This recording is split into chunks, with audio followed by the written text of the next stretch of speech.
Good morning, Lisa. Good morning, Andrew. Are you being served?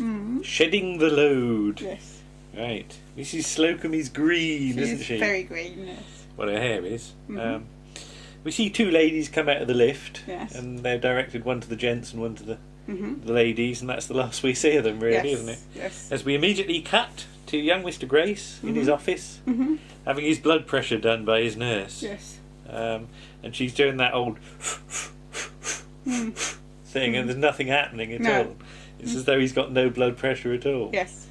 But his secretary comes in, and she's concerned about her tights, isn't she? Yes, she's caught them on the desk. So she demonstrates, and immediately the sort of the puffy thing expands, Yeah, and that's just ridiculous. It is, yeah. It's like sort of blowing up a balloon. It is a balloon, isn't it? Well, it is a balloon. It's yeah. very obviously a balloon because it's got a tied bit on it. But the nurse says she's never seen that happen before. But young Mr. Gray says it is encouraging. But enter Mr. Rumbold with the figures for the month, which are extremely poor. Yes. And he puts it down to a number of things, including the weakening dollar and Carter not coming up to expectations. By which he means Jimmy Carter. Yes, the US president. Young Mr. Grace thinks confused. it's a member of staff and will tell him he's got to go.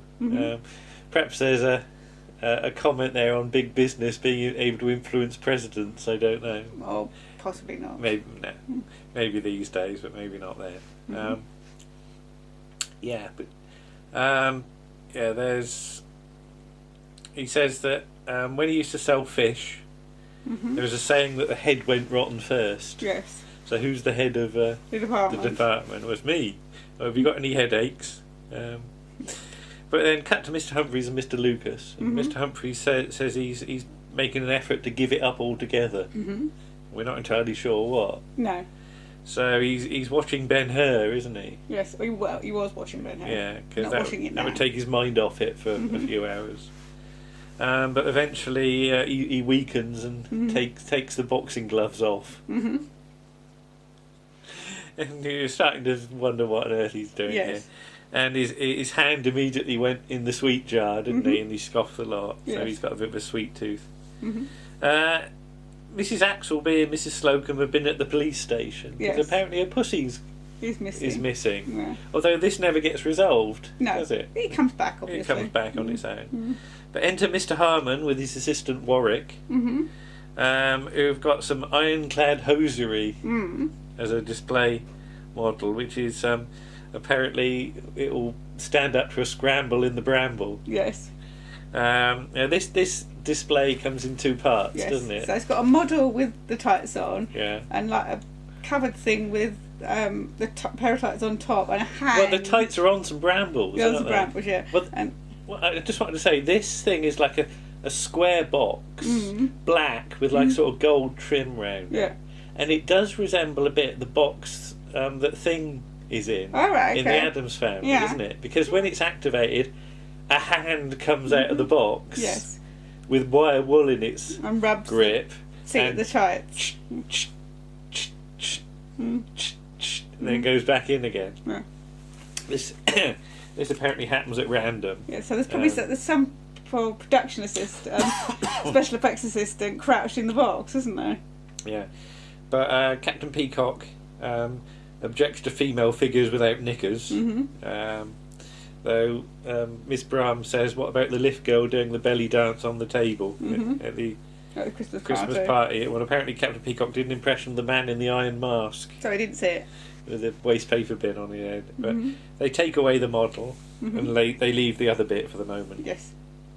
But they've got to stay behind to discuss falling figures for the trade that they're not doing.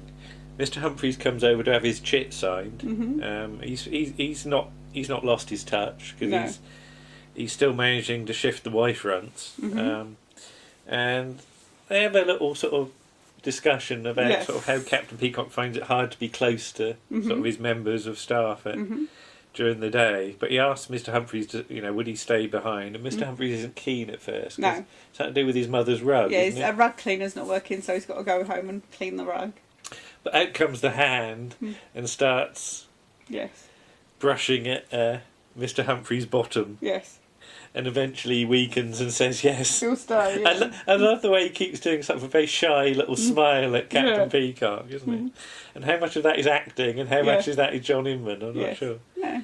And he says Captain Peacock's got very penetrating eyes. Yes. But at the meeting, Mr. Humphreys is had to phone his mother, pointing out that choir practice is on Thursday. Yes. And she's been working on the Battler Hastings tapestry. Yes. And the chainmail shirt should be longer. Should be longer. King Harold. Because the arrow was in the eye, not where she's put it. Yes. Yeah. Yes. But Mr. Harmon appears with 5 coffees and 3 teas. You can tell the teas because they've got froth on them from the detergent used to clean out the urn. Yes. The coffees aren't frothy because the lady that cleans that one uses Vim.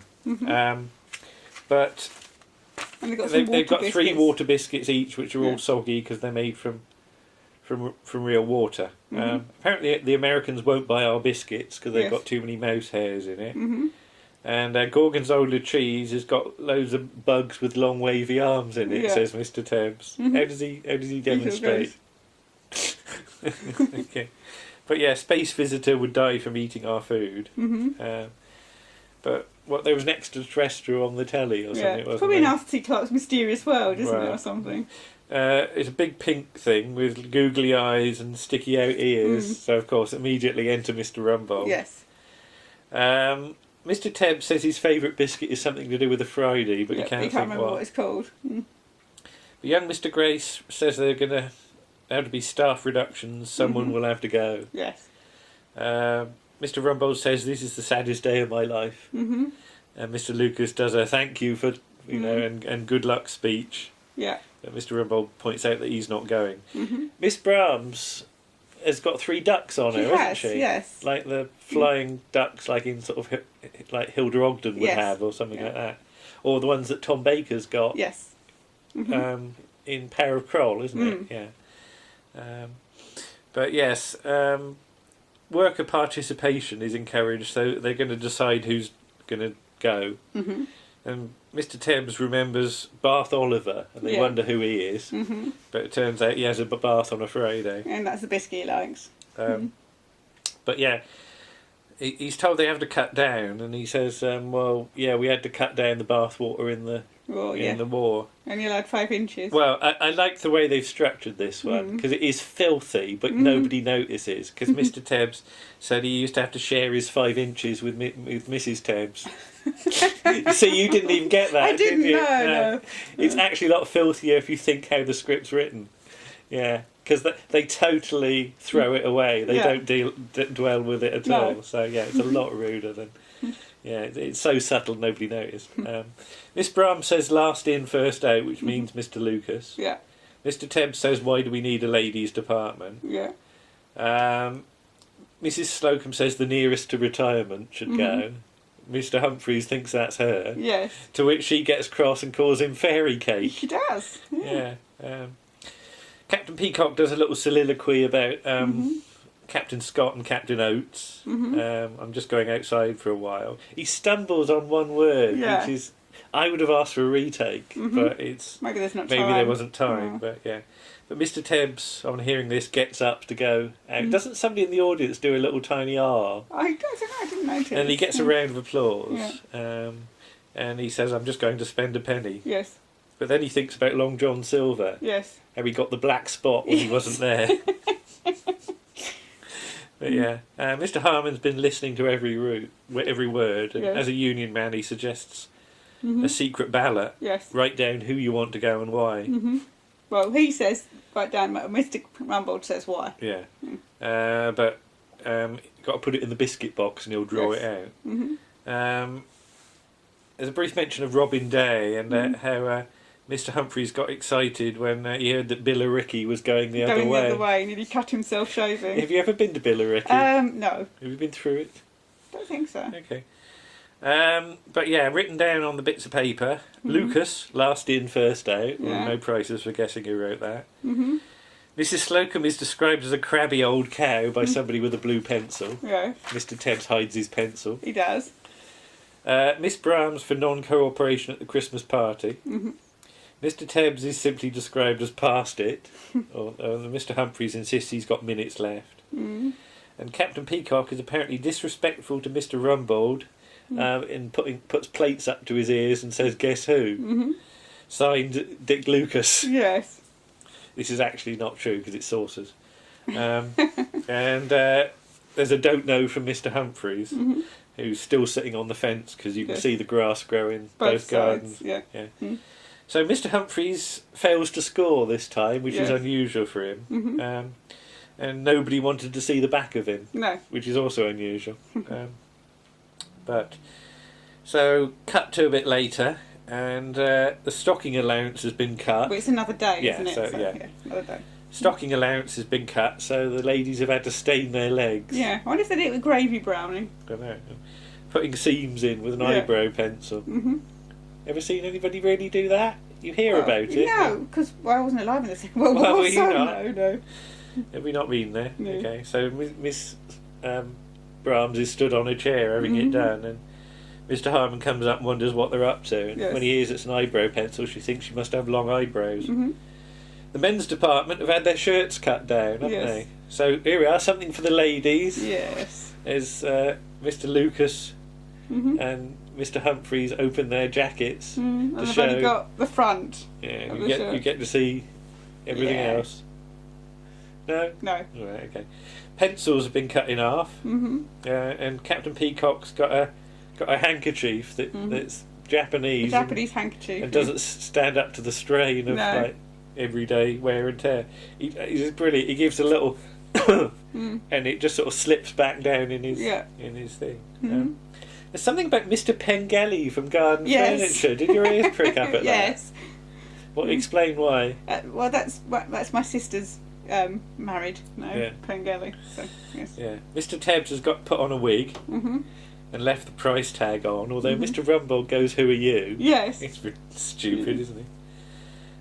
But they're still going to go with one less counter assistant, and they're going to have a opportunity to state their cases on Saturday afternoon.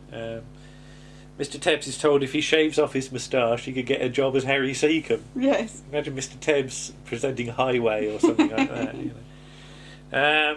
Anyway, at the meeting, Mr. Harmon is doing his full bookie impression. He is. Isn't He's taking bets. Well, they're running a book on who's going to get the push. So he's got a blackboard with all their names on, and he's going to write the odds on. He's got the bowler hat, and he does all the tic-tac thing, you know, or whatever it is. Yeah. I don't know how all that works, but Captain Peacock is safe, so he's described as a non-runner. And then Mrs. Slocum's an experienced mare. Yes. She's at evens. Miss Brahms is a filly, 5 to 1. Mr. Tebbs 50 to 1. Mr. Lucas enjoys his oats, 10 to 1, and Mr. Humphreys is a good each way bet. So yeah, they're under starters' orders when young Mr. Grace appears.